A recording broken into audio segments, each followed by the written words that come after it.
Bonjour et bienvenue dans cette nouvelle vidéo de l'Académie du Web. Aujourd'hui, je vais vous montrer comment moi je travaille avec Unsplash pour mes sites WordPress et également à l'aide de Google Chrome. Vous allez voir, on a un système qui est assez intéressant quand on essaye d'optimiser ses méthodes de travail et ses workflows. Alors on se retrouve tout de suite sur le back-office de mon site. Voilà, donc je suis en train de travailler sur un site pour mettre en évidence des types personnalisés, notamment avec ACF. Et j'ai besoin de chercher, de trouver une image de fond pour la page d'accueil de ce site. Alors j'ai mis pour l'instant une image comme celle-ci. Et donc globalement, je vais vous montrer mon process pour travailler, alors je le répète, avec Google Chrome, puisque ça ne fonctionnera que sur Google Chrome. Alors théoriquement, le système est le suivant. J'ouvre un onglet à côté, et là je vais aller sur le site Unsplash, qui est un site très intéressant à plus d'un titre. D'abord parce qu'on a des millions d'images libres de droit, mais aussi parce que pour chaque image, on a la possibilité de choisir un preset de taille. Et ça c'est intéressant, ça évite de passer par une phase de redimensionnement de l'image, généralement, surtout pour les images plein écran. Alors par exemple, sur ce site de librairie numérique, je cherche une belle image de fond, donc je vais taper dans la recherche ici. Alors je tape mes recherches en anglais, puisque ça marche généralement beaucoup mieux, books. Voilà. Donc là je vais avoir donc des résultats qui vont apparaître, et au niveau de l'orientation ici, je vais sélectionner les résultats avec une orientation en mode paysage. Alors ce que je vais vous demander de bien regarder, c'est dans l'URL de mon navigateur, on a la requête qui est en haut. Donc la requête c'est unsplash.com/fr/s/photo/books, orientation égale landscape. En fait, on se rend compte que dans cette requête de recherche, on a le terme que j'ai tapé dans le formulaire de recherche ici, books, qui apparaît dans la partie paramétrée de la requête. Si ici je change et je mets bookshelf, par exemple, pour une étagère de livres, regardez bien, la requête se met à jour. Alors ça, on le retient et je vais y revenir ensuite. Alors lorsque j'ai trouvé une image donc en mode paysage, et notez que dans la requête orientation égale landscape, si je bascule ici l'orientation en mode portrait, on va avoir orientation égale portrait. Alors je reviens en mode paysage, landscape en anglais, et je vais prendre par exemple, une image, je vais choisir une image, par exemple celle-ci. Alors je clique dessus pour la zoomer en plein écran. Alors attention, ça c'est une image Getty Image, puisque les premiers résultats sont généralement des résultats sponsorisés. Donc je vais en prendre une autre.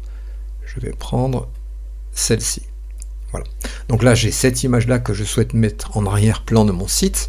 Sur ce site, je vous le rappelle, la largeur d'un écran Full HD c'est 1920 pixels de large, ici, 1920, et la hauteur c'est 1080.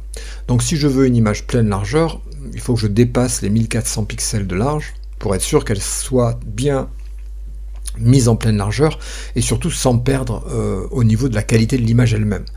Alors ce qui est intéressant sur Unsplash, c'est que vous voyez ici, à côté de télécharger gratuitement, vous avez un petit chevron, et en cliquant dessus, on va pouvoir sélectionner un preset de taille. Alors évidemment, la taille originale de 5765 pixels par 3843 est beaucoup trop grande, l'image va être trop lourde et trop compliquée à gérer. Par contre, on voit qu'en mode moyen, 1920 par 1279, c'est parfait. On pourra utiliser cette image-là pour la mettre en plein écran.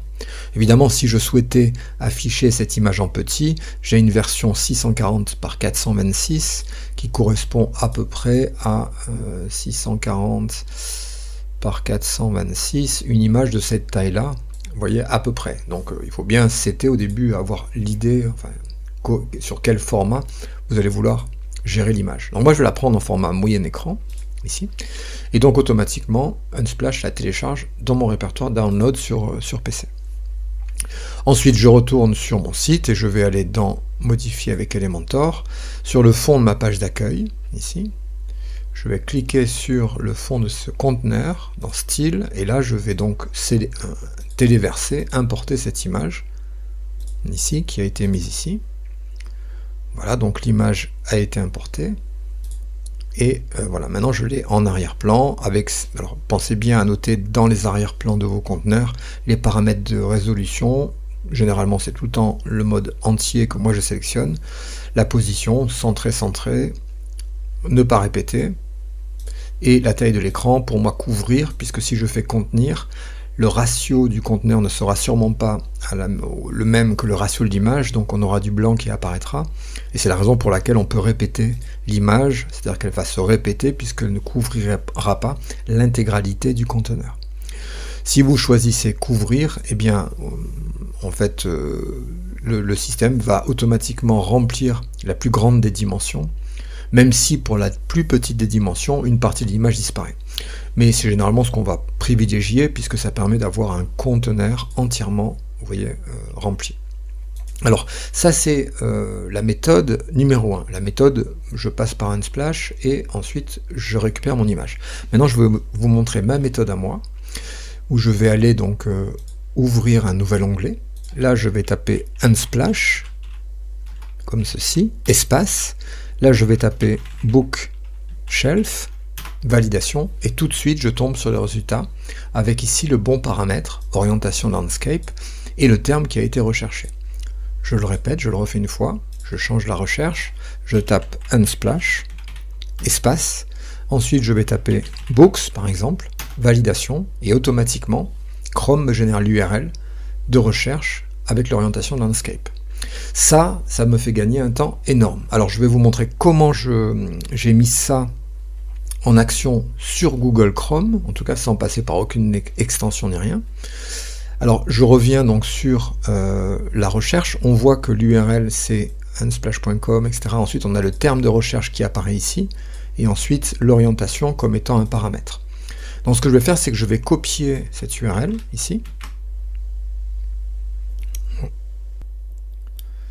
et ensuite je vais retourner donc dans les paramètres de Chrome. Alors j'accède dans les paramètres de Chrome grâce au bonhomme de neige, un snowman qui est complètement à droite ici, à côté de mon profil, et dans ces paramètres là je vais aller sur paramètres. Dans les paramètres de Chrome, je vais me diriger vers moteur de recherche et je vais aller activer l'option gérer les moteurs de recherche et la recherche sur les sites. Alors la première partie de ce panneau de configuration concerne les moteurs de recherche. Donc c'est là où on peut mettre un moteur par défaut, ajouter d'autres moteurs ou éventuellement les supprimer si vous ne les utilisez jamais. Ce qui va m'intéresser, c'est la recherche sur les sites. Donc c'est juste au-dessous. Et là, je vais ajouter une nouvelle recherche. Alors, pour le nom de cette recherche, je vais donner donc un nom. Alors c'est un nom interne qui n'aura pas d'incidence sur la requête de recherche. Alors je vais noter pour moi, pour le retrouver dans la liste après, Unsplash. Voilà, ou recherche Unsplash, comme vous voulez, peu importe.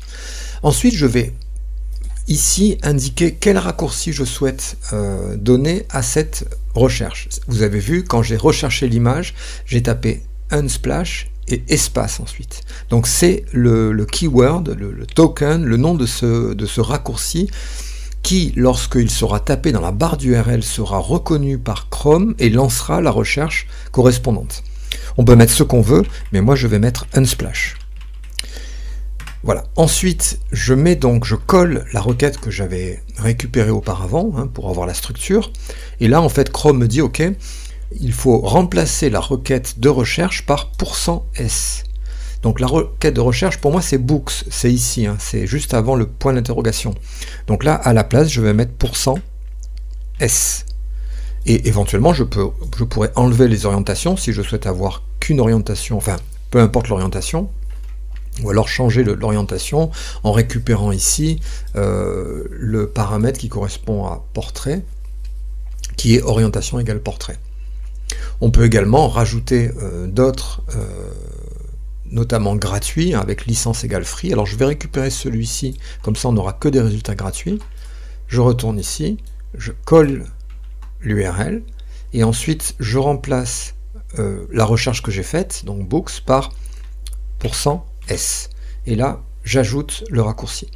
Alors le raccourci va apparaître dans la liste ici, Unsplash, avec le mot-clé qui sera Unsplash. Notez que j'ai d'autres recherches, il y en a qui sont proposées par défaut par Chrome, comme onglet, historique, Gemini également pour l'AI. Moi j'ai fait Wikipédia, Wiki pour chercher sur Wikipédia. C'est-à-dire que sur Wiki, si je veux chercher sur Wikipédia, je tape Wiki, espace, donc ça déclenche le token, rechercher sur Wikipédia. Là je tape WordPress par exemple, et automatiquement, eh bien, la recherche est lancée. Donc pour voir si ça fonctionne, je vais faire Unsplash, espace, donc le espace va générer le token de recherche, et ensuite je vais rentrer ici, par exemple, Palm Tree, validation, et là j'ai donc des palmiers qui vont apparaître. Je crois même qu'il y a un espace sur la recherche. Voilà. Donc par ce système là je vous ai montré comment moi je travaille avec les bibliothèques open source, enfin les bibliothèques de droit, sans droit, notamment avec Unsplash, surtout parce qu'il permet de sélectionner et de choisir la taille de l'image généralement. Donc si vous avez des questions, c'est dans les commentaires. N'hésitez pas à vous abonner à ma chaîne. J'y parle du digital dans sa plus grande dimension, que ce soit de la programmation, de la 3D, de la 2D, du marketing, de la communication. Voilà, c'est une chaîne généraliste que j'anime depuis plusieurs années maintenant. Si vous n'êtes pas encore abonné, eh bien abonnez-vous à ma chaîne et je vous dis à bientôt pour une nouvelle vidéo de l'Académie du Web.